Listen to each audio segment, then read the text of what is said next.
قبروں سے اٹھنے کے بعد انسان جب حشر کے میدان میں جمع ہو جاتے ہیں تو ایک ایسا لمحہ آتا ہے جو پوری انسانیت کی تاریخ کا سب سے خوفناک، سب سے فیصلہ کن لمحہ ہے۔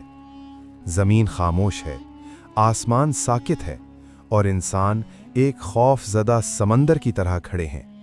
ہر کوئی جانتا ہے کہ اب اگلا مرحلہ کوئی عام مرحلہ نہیں، یہ اعمال نامے کا انتظار ہے، وہ کتاب جس میں زندگی کا کوئی لمحہ، کوئی الفاظ، کوئی قدم، کوئی نیت، چھوٹی ہو یا بڑی، سب لکھا ہوا ہے۔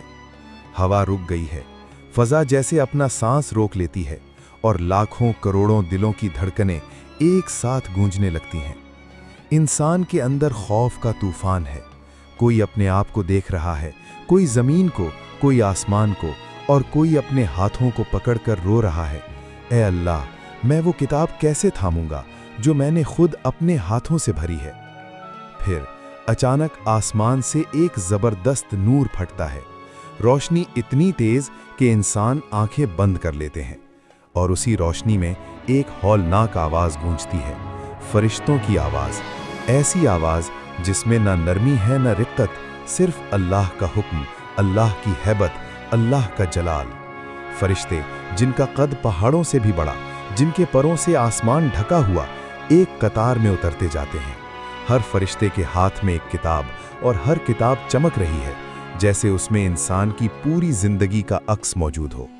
لوگ رونے لگتے ہیں، کچھ سر جھکا کر کھڑے ہیں، کچھ بے اختیار اپنے ہاتھ آسمان کی طرف اٹھا دیتے ہیں، اے اللہ، میرا نامہ اعمال دائیں ہاتھ میں دینا۔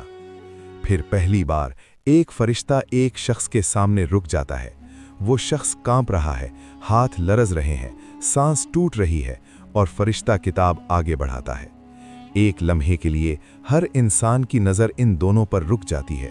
یہ انسانیت کی تاریخ کا سب سے فیصلہ کن لمحہ ہے، اور جیسے ہی وہ شخص دیکھتا ہے کہ کتاب اس کے دائیں ہاتھ میں رکھ دی گئی ہے، وہ بے اختیار چیخ کر اٹھتا ہے، الحمدللہ، یہ میرا نامہ اعمال ہے، میں کامیاب ہو گیا۔ اس کی چیخ خوشی کی چیخ ہوتی ہے، ایسی خوشی جو کبھی دنیا میں محسوس نہ ہوئی ہو۔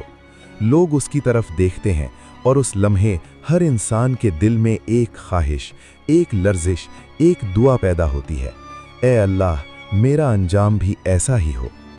لیکن ابھی منظر ختم نہیں ہوا، ایک اور فرشتہ آگے بڑھتا ہے، ایک اور شخص کے قریب آتا ہے اور اسے کتاب دیتا ہے، لیکن پیچھے سے۔